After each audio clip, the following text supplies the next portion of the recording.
Hey there, and welcome back to my channel.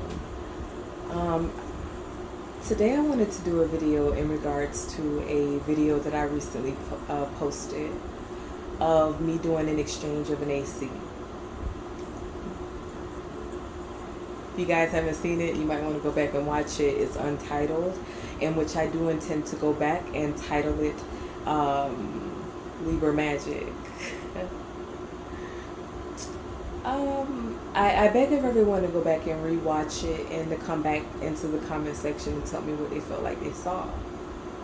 Because upon introspection after everything, I feel like I realized everything that had transpired at that moment that I didn't realize in the moment.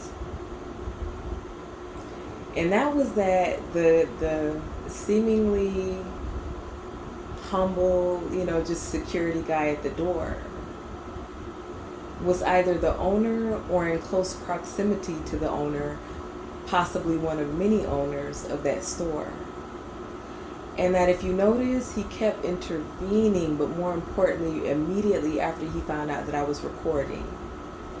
And what I feel like the whole instant highlighted was the aspect that sometime when you're shopping in a side of town where there are poor, uneducated, sometimes broken people used to being handled. That there are schemes and cons and ways that people will try to get you out of your money unless you know yourself and your worth and you have a serious mouthpiece on you, right? And I feel like it all ties into Independence Day and our freedom out here. Also, in a byproduct of the times that we're in, and black people of the diaspora, foundational black Americans, being fed up, and at a certain point, the things that we would usually endure, that we are no longer willing. Another person that I felt almost unintentionally inspired by was Jason Black of, I believe it's the Black Authority channel of YouTube, when he talks about standing down white supremacy, and leaving it no option but to come correct with you, and being fueled by your ancestors, your history and your heritage. In these times, we're called African Americans, but I'm not African identified. That's not where my direct ancestors slaved and put blood, sweat, tears, and years into building up those places. My immediate ancestors and foundation are in this country. And so God bless America.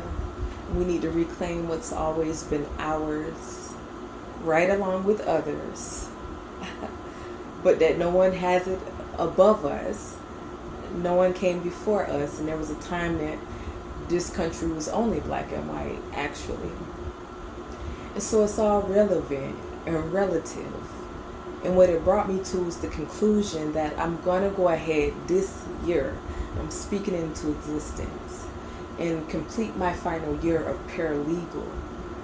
Because I fight with a passion, natural and calm.